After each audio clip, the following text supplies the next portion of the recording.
राजस्थान के खाटू श्याम धाम में आज जो चमत्कार हुआ, उसे देखकर सभी भक्तों के पसीने छूट गए।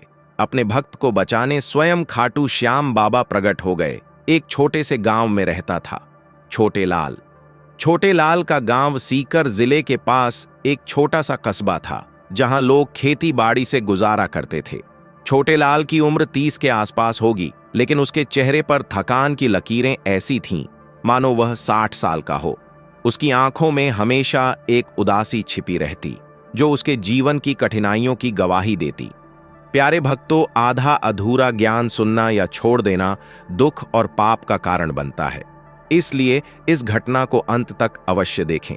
अगर आप भी खाटू श्याम के सच्चे भक्त हैं तो इस वीडियो को लाइक करके चैनल को सब्सक्राइब जरूर करें और कमेंट में हारे का सहारा खाटू श्याम बाबा हमारा जरूर लिखें और वीडियो को हाइप जरूर करें। तो चलिए बिना किसी विलंब के शुरू करते हैं। छोटे लाल का परिवार छोटा सा था। पत्नी सीता जो घर संभालती थी और एक 6 साल का बेटा छोटू, लेकिन उसके चेहरे पर हमेशा एक चमक रहती जो छोटे लाल की उदासी को थोड़ा कम कर देती। छोटे लाल एक किसान था, लेकिन पिछले 2 सालों से सूखा पड़ गया था। फसलें मुरझा रही थीं, कुएं सूख रहे थे और कर्ज का बोझ इतना बढ़ गया था कि रातों को नींद ही नहीं आती। बैंक का लोन, साहूकारों का ब्याज, सब कुछ छोटे लाल के कंधों पर चढ़ा हुआ था। लेकिन सबसे बड़ा दर्द तो छोटू की बीमारी थी। छोटू को एक अजीब सी बीमारी हो गई थी। डॉक्टर कहते थे कि यह कोई दुर्लभ रोग है, खून में कोई कमी जो हड्डियों को कमजोर कर रही है। इलाज के नाम पर दवाइयां आती, लेकिन फायदा कुछ न होता। छोटू की टांगें इतनी कमजोर हो चुकी थीं कि वह चल नहीं पाता। सुबह उठते ही वह बिस्तर पर लेटा रहता और छोटे लाल को अपनी पीठ पर लादकर उसे बाहर ले जाना पड़ता। गांव के लोग कहते, छोटे लाल भाई, बाबा पर भरोसा रखो, खाटू श्याम बाबा सब ठीक कर देंगे। लेकिन छोटे लाल का मन इतना टूट चुका था कि वह भगवान पर विश्वास करना भूल गया था। वह सोचता, भगवान अगर होते तो मेरे साथ यह सब क्यों हो रहा। एक शाम जब सूरज ढल रहा था, छोटे लाल खेत से लौटा। उसके हाथों में कुछ सूखी सब्जियां थीं जो मुश्किल से मिली थीं। घर पहुंचते ही सीता ने रोते हुए कहा, छोटू का बुखार फिर चढ़ गया है। डॉक्टर ने कहा है कि कल शहर ले जाओ, वरना। सीता की आवाज रुक गई। छोटे लाल ने छोटू को गोद में उठाया। बच्चे का चेहरा पीला पड़ गया था और आंखें बंद। छोटे लाल का दिल बैठ गया। रात भर वह जागता रहा, छोटू के सिर पर हाथ फेरता रहा। सुबह होते ही वह फैसला कर चुका था, शहर जाना पड़ेगा, चाहे जो हो जाए। लेकिन पैसे, कर्ज चुकाने के लिए तो कुछ बचा ही नहीं था। गांव के मंदिर में जाकर छोटे लाल ने प्रार्थना की। वहां एक बुजुर्ग साधु बैठे थे जिन्हें सब बाबा जी कहते। बाबा जी ने छोटे लाल की आंखों में झांक कर कहा, बेटा, तू दुख में डूबा है, लेकिन याद रख, श्याम बाबा के द्वार पर हर दुख का समाधान है। खाटू जाकर देख, वहां मन्नत मांग और देखना चमत्कार होगा। छोटे लाल ने हंसकर टाल दिया, लेकिन मन में कुछ कांप गया। रात को सपने में उसे एक नीला घोड़ा दिखा जिस पर एक योद्धा सवार था। योद्धा ने कहा, आजा छोटे लाल, मैं तेरा इंतजार कर रहा हूं। छोटे लाल चौंक कर उठा। वह योद्धा खाटू श्याम बाबा का ही रूप था। अगले दिन छोटे लाल ने फैसला लिया, वह छोटू को लेकर खाटू श्याम धाम जाएगा। सीता को घर पर छोड़कर वह बस में सवार हो गया। यात्रा लंबी थी, सीकर से खाटू तक करीब 100 किलोमीटर। बस में बैठे बैठे छोटे लाल को पुरानी यादें ताजा हो गईं। बचपन में उसके पिता उसे खाटू ले गए थे। वहां की भव्य मंदिर, भक्तों की भीड़ और हवा में घुली भक्ति की सुगंध, सब कुछ याद आ गया। लेकिन तब सब कुछ ठीक था। अब तो जीवन ही उजड़ चुका था। बस रास्ते में रुकी रुकी चल रही थी। धूल भरी सड़कें, गर्म हवा, सब कुछ छोटे लाल को और थका रहा था। छोटू उसके गोद में सो रहा था, लेकिन बुखार से उसका शरीर गर्म था। छोटे लाल ने अपनी कमीज उतारकर उसे ओढ़ा दी। रास्ते में एक चाय की दुकान पर बस रुकी। छोटे लाल उतरा, लेकिन उसके पास सिर्फ 50 रुपए थे। चाय की कीमत ही 10 रुपए। उसने सोचा, छोटू के लिए दूध लूं, लेकिन दुकानदार ने कहा, भाई साहब, दूध खत्म हो गया। छोटे लाल निराश हो गया। तभी एक अधेड़ उम्र का व्यक्ति आया जो छोटे लाल को देखकर बोला, भाई, तुम्हारा बच्चा बीमार लग रहा है, ले, यह दूध ले लो, श्याम बाबा का प्रसाद समझो। छोटेलाल हैरान रह गया। उस व्यक्ति ने अपना नाम बताया, हरियालाल, एक भक्त जो हर साल खाटू जाता है। हरियालाल ने कहा, मैंने देखा है बाबा के चमत्कार, तू चिंता मत कर, सब ठीक हो जाएगा। बस फिर चली। हरियालाल ने छोटेलाल से बातें की। उसने अपनी कहानी सुनाई, कैसे वह कैंसर से जूझ रहा था, लेकिन खाटू जाकर मन्नत मांगी और आज स्वस्थ है। छोटेलाल ने अपनी व्यथा सुनाई। हरियालाल ने सांत्वना दी, बेटा, श्याम बाबा बर्बरीक के रूप में अवतरित हुए थे। वे हर भक्त के दुख हर लेते हैं, तू बस विश्वास रख। रास्ते में सूरज डूब गया। रात हो चुकी थी जब वे खाटू पहुंचे। धाम के बाहर भक्तों की लंबी कतारें लगी थीं। हवा में भजन गूंज रहे थे। श्याम रंग में रंग जा रे, तेरा रंग निराला है।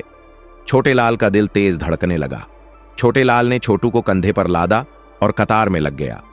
रात के 10 बजे थे, लेकिन धाम में रौनक बरकरार थी। दिए जल रहे थे, फूलों की मालाएं सजाई गई थीं। छोटू जाग गया और बोला, पापा, यहां तो बहुत रोशनी है, बाबा जी कहां हैं? छोटेलाल ने मुस्कुराकर कहा, बेटा, बस थोड़ा इंतजार कर, वे तुझे देख लेंगे। कतार धीरे धीरे आगे बढ़ रही थी। बीच बीच में भक्त रो रहे थे, हंस रहे थे। भक्ति का नशा चारों तरफ था। आखिरकार आधी रात को वे मंदिर के गर्भगृह में पहुंचे।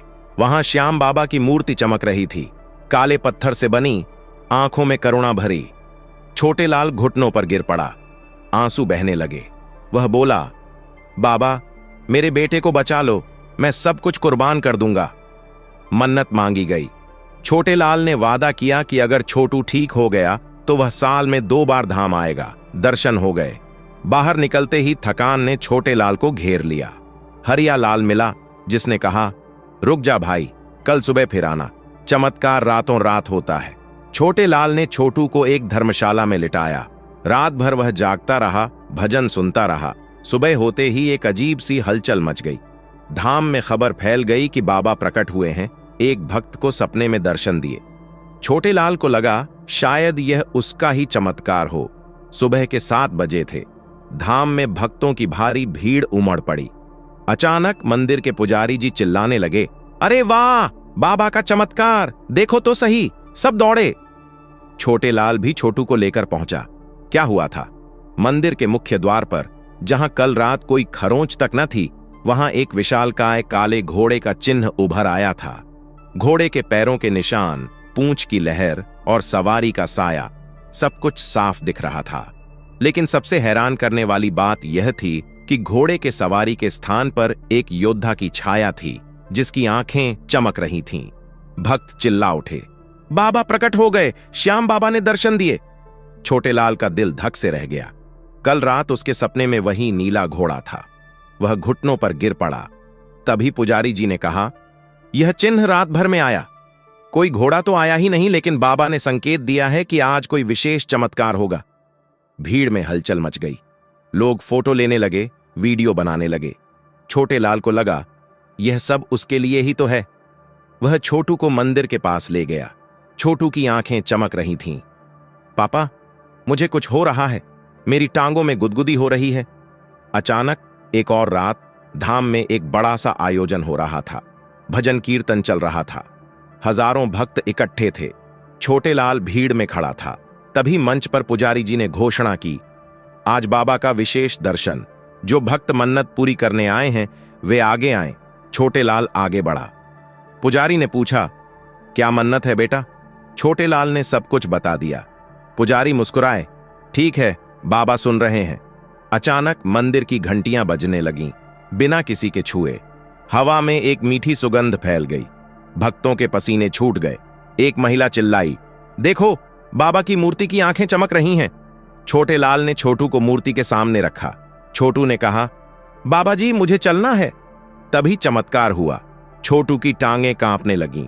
धीरे धीरे वह उठा और चला। हां, चला। पहले कदम डगमगाया, लेकिन फिर सीधा। भक्त चिल्ला उठे, चमत्कार, श्याम बाबा की जय। छोटेलाल की आंखों से आंसू बहने लगे। लेकिन यह तो शुरुआत थी। अचानक मंदिर के ऊपर बादल घेर आए। बिजली चमकी, लेकिन बारिश नहीं हुई, बल्कि एक सुनहरी किरण मूर्ति पर पड़ी और किरण सीधे छोटू पर आ गई। छोटू के शरीर से एक सफेद धुआं सा निकला। जो हवा में घुल गया। डॉक्टरों ने बाद में बताया कि वह बीमारी का विष था जो चमत्कार से निकल गया। लेकिन चमत्कार यहीं न रुका। छोटेलाल के मोबाइल पर एक मैसेज आया बैंक से, आपका लोन माफ, एक अनाम दानदाता ने चुकाया। छोटेलाल हैरान, कौन दानदाता? तभी हरियालाल आया और बोला, भाई ये बाबा का करुणा है। मैंने सुना रात को एक योद्धा रूपी साया आया था जिसने कहा छोटेलाल का कर्ज चुकाओ। भक्तों के होश उड़ गए। एक और भक्त जो कैंसर से पीड़ित था चिल्लाया, मेरा ट्यूमर गायब हो गया। धाम में हंगामा मच गया। लोग कहने लगे, आज बाबा सबके दुख हर रहे हैं। छोटेलाल ने छोटू को गोद में उठाया। बच्चा हंस रहा था। पापा, बाबा ने मुझे उड़ना सिखाया। छोटेलाल रो पड़ा। यह चमत्कार इतना बड़ा था कि खबर पूरे राजस्थान में फैल गई। टीवी चैनल आए, लेकिन छोटेलाल ने कहा, यह बाबा का चमत्कार है, मेरा नहीं। घर लौटते समय छोटेलाल का मन हल्का था। छोटू अब दौड़ रहा था, खेल रहा था। गांव वालों ने स्वागत किया। सीता रो पड़ी। छोटेलाल ने कहा, बाबा ने सब कुछ बदल दिया। उसके खेतों में अचानक पानी आ गया, सूखा खत्म, फसलें लहलहाने लगीं। छोटेलाल ने वादा निभाया। हर साल वह धाम जाता, काला घोड़ा चढ़ाता। लेकिन कहानी यहीं न खत्म हुई। सालों बाद छोटेलाल एक बड़ा किसान बन गया। उसने गांव में एक छोटा सा मंदिर बनवाया। लोग आते, कहानियां सुनते। हर बार छोटेलाल कहता, विश्वास रखो, बाबा कभी निराश नहीं करते। छोटू बड़ा हो गया, डॉक्टर बना और लोगों की सेवा करने लगा। दोस्तों, इस वीडियो को अपने दोस्तों, परिवार और रिश्तेदारों के साथ शेयर जरूर करें। और वीडियो पसंद आई है तो वीडियो को लाइक करके चैनल को सब्सक्राइब जरूर करें और कमेंट बॉक्स में जय श्री श्याम बाबा जरूर लिखें। धन्यवाद।